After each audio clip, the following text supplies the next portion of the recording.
Jeffrey Epstein. Jeffrey Epstein spent decades cultivating wealth and access, building relationships with some of the most powerful people on Earth.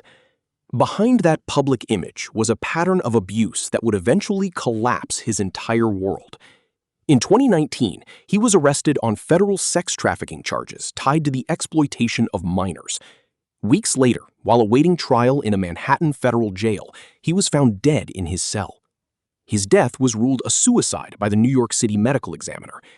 That ruling has remained disputed ever since, questioned by family members, journalists, and members of the public who point to irregularities in his jail supervision that night.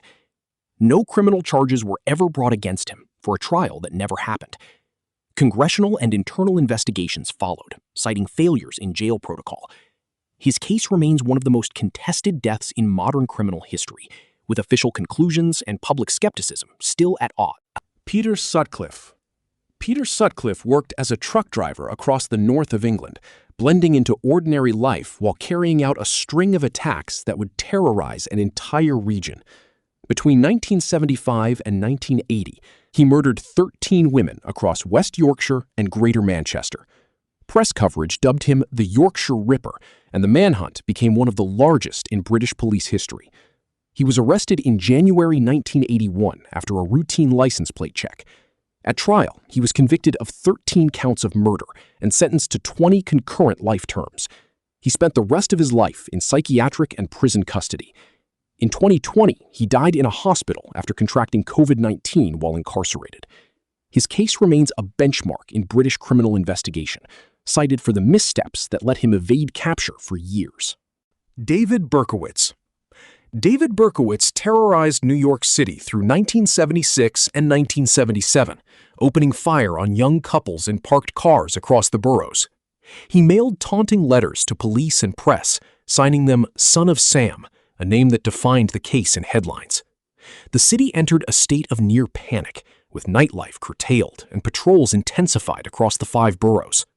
He was arrested in August 1977 after a parking ticket placed his car near one of the shootings. He confessed and pleaded guilty, receiving 6 consecutive life sentences. He remains incarcerated in New York State custody today. His case led directly to so-called Son of Sam laws, which prevent criminals from profiting off retellings of their crimes. Decades later, he has stated he became a born-again Christian in prison and has expressed remorse in parole hearings, which have repeatedly denied his release. The Zodiac Killer.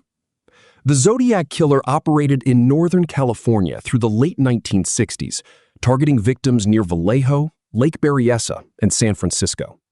He sent cryptic, cipher-laden letters to newspapers, several of which have never been solved. At least 5 deaths are officially attributed to him, though he claimed responsibility for more in his letters. Investigators pursued numerous suspects over the following decades, but no arrest was ever made. The case remains formally unsolved, one of the most persistent open files in American law enforcement. In 2021, an independent group announced a suspect they believed matched forensic and circumstantial evidence, but the San Francisco Police Department stated the case remains open and unconfirmed. To this day, no individual has been officially charged, and the identity behind the name remains one of true crime's most enduring mysteries. Charles Manson. Charles Manson never personally carried out the murders that made his name infamous, but the influence he held over his followers proved just as lethal. In August 1969, members of his group, known as the Manson family, killed 7 people across 2 nights in Los Angeles, including actress Sharon Tate. Manson was convicted under a conspiracy theory that held him responsible for directing the killings, even without being present. He was sentenced to death, later commuted to life imprisonment after California briefly abolished capital punishment. He spent the remainder of his life behind bars, denied parole at every hearing. In November 2017, he died at a hospital near Bakersfield, California, from cardiac arrest linked to colon cancer complications. His case remains a defining study in cult psychology and the mechanics of manipulation. Gary Ridgway. Gary Ridgway worked an ordinary job at a truck manufacturing plant in Washington state while killing dozens of women along the Green River over nearly 2 decades, beginning in the early 1980s. Investigators struggled for years to connect the disappearances, and the case went cold multiple times. DNA technology eventually linked him to the crimes, leading to his arrest in 2001.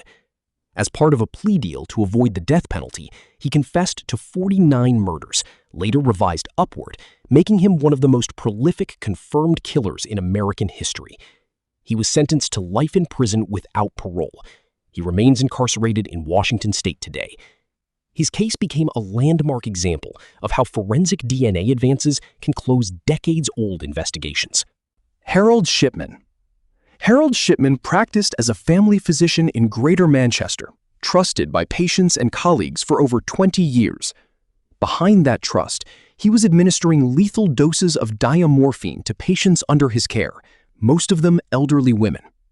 Suspicion grew after a forged will connected to one victim drew police attention in 1998.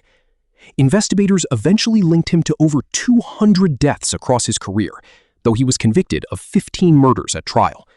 He was sentenced to 15 consecutive life terms. In January 2004, he was found dead in his cell at Wakefield Prison, having taken his own life the day before what would have been his 58th birthday. A public inquiry following his case led to sweeping reforms in how UK doctors are monitored and death certificates are verified. Andrei Chikatilo. Andrei Chikatilo worked as a teacher and low-level Soviet official while murdering dozens of women and children across southern Russia between 1978 and 1990. Soviet authorities, reluctant to admit such crimes occurred under their system, delayed and mismanaged the investigation for years. He was finally arrested in November 1990 after extensive surveillance tied him to the killings. At trial, held in a specially built cage due to public outrage, he was convicted of 52 murders. He was sentenced to death and executed by a single gunshot to the back of the head in February 1994. His case, known as the Rostov Ripper investigation, exposed deep failures in Soviet-era forensic science and interagency cooperation. Samuel Little. Samuel Little spent decades moving across the United States, working odd jobs and evading serious suspicion despite a long criminal record. He was finally connected to a string of killings through DNA evidence and was convicted of multiple murders in California in 2014. In prison, he began confessing case by case to FBI investigators, describing victims and locations with detail that allowed cold cases across multiple states to be closed. By the time investigators finished cross-referencing his confessions, the FBI credited him with 93 confirmed murders spanning from the 1970s through the 2000s, making him the most prolific serial killer confirmed in U.S. history. He died in December 2020 at a hospital in California while serving multiple life sentences. His case remains a rare example of a killer's own cooperation closing decades of unsolved files. Robert Pickton. Robert Pickton ran a pig farm outside Vancouver, British Columbia, where he lured women, many from the city's downtown east side, over more than a decade. Numerous women had been reported missing throughout the 1990s, but investigators were slow to connect the disappearances. A 2002 search of his property uncovered forensic evidence linking him to the deaths. He was charged in connection with 26 women and convicted on 6 counts of second-degree murder in 2007, receiving the maximum sentence available under Canadian law at the time. A subsequent public inquiry criticized police for systemic failures in how the missing women's cases were initially handled. He remained incarcerated until his death in 2024, following an assault by a fellow inmate inside a maximum security facility in Quebec. 10 cases spanning continents and decades, each one leaving behind a trail of unanswered questions and lasting reform. Subscribe for more and tell me which case you want covered next.